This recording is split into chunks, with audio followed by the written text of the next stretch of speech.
Salut à tous, content de vous revoir dans cette nouvelle vidéo consacrée à la formation en HTML et CSS proposée par le groupe Demo Edit Formation. Alors, l'ordre du jour sera de voir un peu les mises en forme de texte avec le CSS. Dans la vidéo précédente, je vous avais montré comment lier une page HTML une page HTML basique avec un fichier CSS, comment insérer du CSS dans votre page. Alors aujourd'hui, il serait question de la designer un peu avec la mise en forme du texte. Alors pour la mise en forme du texte, nous allons commencer par la taille. Comment définir taille à l'aide du CSS. Ok, pour ce faire, je vais ouvrir une nouvelle balise, mettre P en minuscule. Voilà, je vais mettre du texte. Hmm, je vais plutôt mettre quelque chose d'assez simple. Lawrence, voilà. Alors en gros, ça c'est juste un texte banal utilisé par de la machine. Je vais ouvrir la balise P, je vais la mettre à l'intérieur de notre balise paragraphe P. Voilà.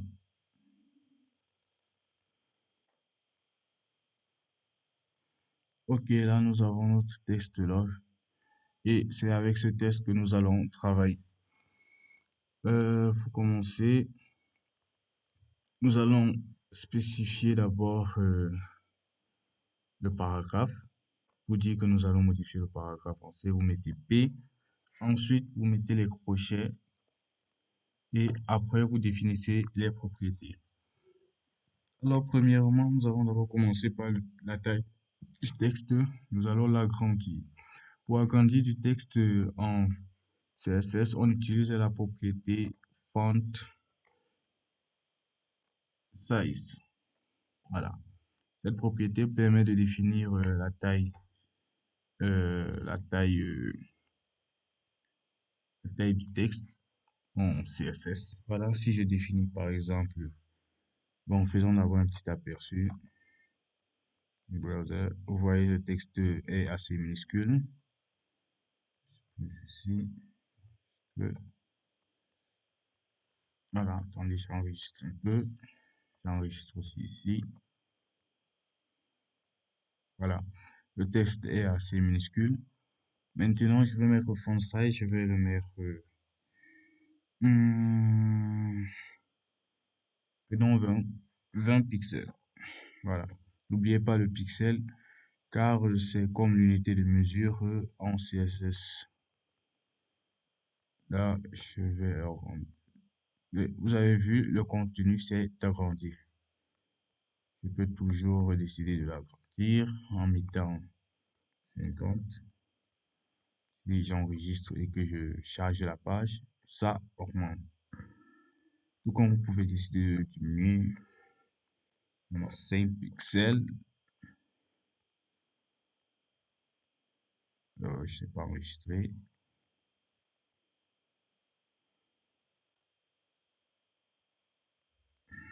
5 pixels. Voilà. Votre texte devient si minuscule qu'il est presque impossible de voir quelque chose. Donc, nous allons le laisser à 20 pixels. Voilà. Ok, bien. Après avoir vu comment modifier la taille d'un texte avec le CSS, nous allons euh, essayer de voir qu'est-ce que nous allons voir. Nous allons voir d'autres propriétés comme soulignement avec le HTML. Voilà. Pour le soulignement, vous partez au niveau des propriétés. Et là, vous mettez text decoration, vous mettez underline. Voilà, vous enregistrez et votre texte sera souligné. Vous pouvez le modifier et le mettre underline. Vous pouvez mettre euh, line through. Vous enregistrez et voilà ce que ça donne. Ça c'est pour les écritures barrées, donc je peux le dire ainsi. Bon, vous pouvez aussi mettre le blink.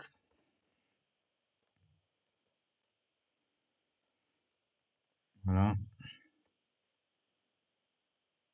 Ceci, je pense que ça ne fait rien. Hmm, blink, je veux presque oublier la. Bon, vous pouvez utiliser underline ou bien line 3 ou bien overline. Voilà, c'est un peu mieux. Overline, overline,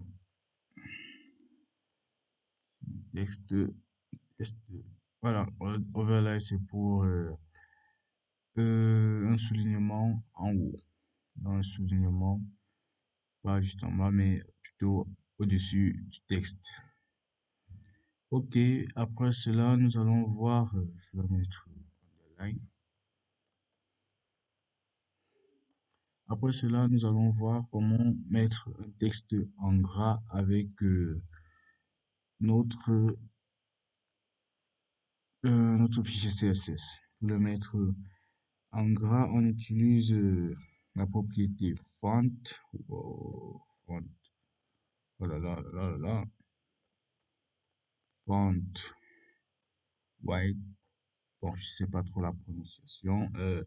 Vous mettez bold. Voilà. Pour dire que le texte sera en gras. C'est là, c'est en gras. Voilà. Cool. C'est bon. Ensuite, vous pouvez mettre un peu de style au niveau de vos écritures. Un peu de style. Vous pouvez le mettre, si certains connaissent, vous pouvez mettre la police en italique. Italique, vous mettez font style. Bon, italique, c'est juste une propriété qui permet de mieux de rendre votre texte un peu plus designé. Voilà. Test. Et là, c'est un peu penché. Ok, par la suite, oh, par la suite, nous allons voir l'alignement. Comment aligner un texte. Ok, pour aligner avec le CSS, on utilise la propriété text align. Text align. Voilà. Bon, je pense que ça serait mieux de le tester avec la balise H1. Donc, je vais plutôt définir que ça sera le texte situé entre les balises H1 qui va subir cette propriété. Je vais mettre texte align center. Ok, text align center, c'est juste pour dire que votre texte situé entre les balises H1 sera placé au milieu de la page. Voilà. Bonjour tout le monde est venu au niveau du milieu. Ok, vous pouvez le mettre, il y a plusieurs propriétés. Vous pouvez mettre center, comme vous pouvez mettre right, dit à gauche.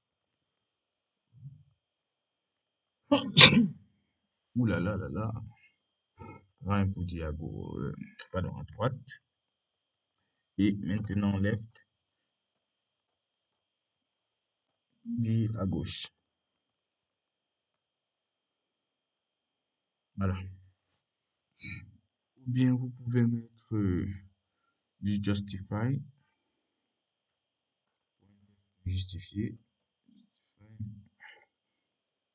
mais bon, ici, je pense que ça ne va pas plus se voir.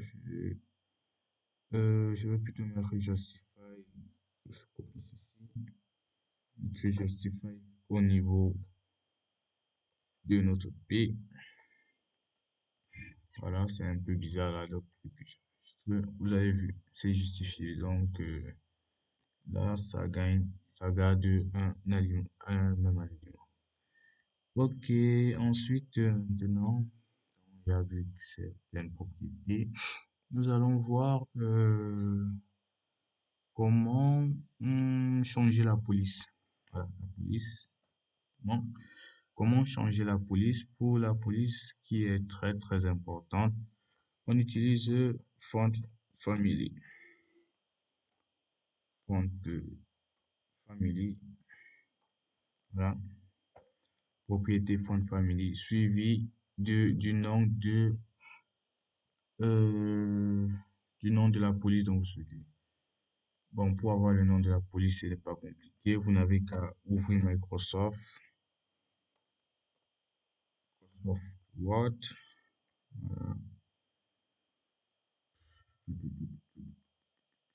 Puisque ça m'ouvre comme ça. Non, non, non, non, non. C'est tout un nouveau dossier Word. Voilà. Et, ok. Là. Vous vous rendez au niveau d'ici. Vous copiez des thèmes New Roman. Vous copiez toute, toute toute la police et vous venez juste copier, coller au niveau du fond de famille. Voilà. Thème New Roman. Lorsque vous enregistrez, là, le texte est par défaut sous thème New Roman. Bon, on va un peu changer. On va mettre Algérienne. Voilà, pourquoi pas. Testons avec Algérienne.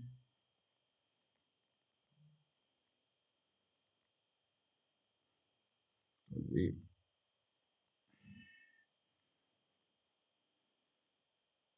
voilà. Voilà le texte qui a changé de forme. Il a pris la police algérienne. Ok, on va un peu changer. On va mettre quelque chose de plus banal. Qu'est-ce que c'est ça? Voilà, rich, italique. Essayons avec ceci. Voilà.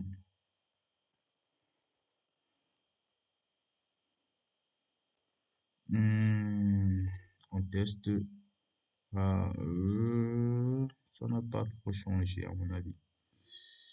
Pourquoi je vais mettre tout white Latin. Voilà.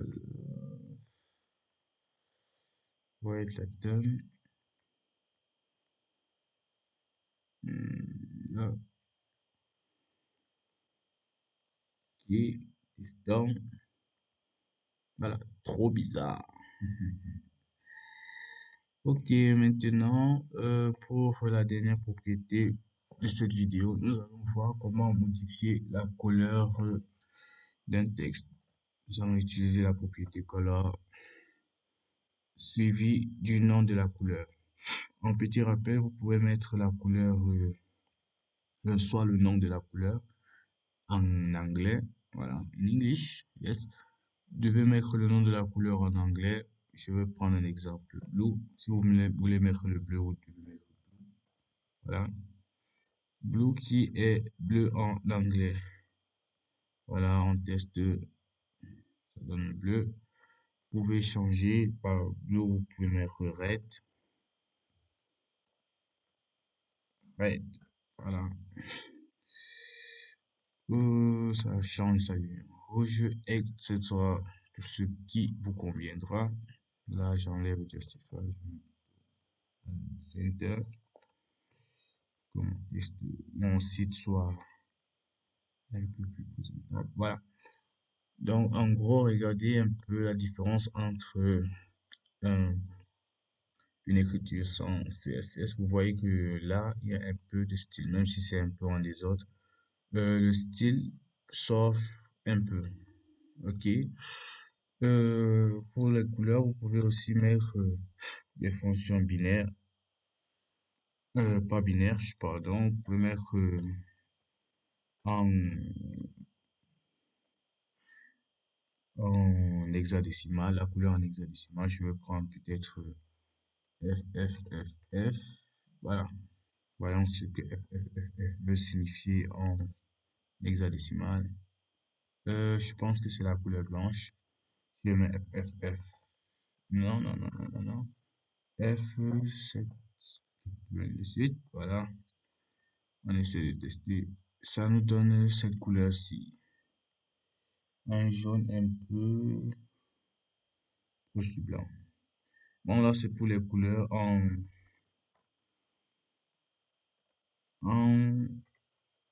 du moins grâce au code binaire. Black, noir. Ok. Alors, je pense que c'était tout pour cette vidéo. J'espère qu'elle vous aura plu.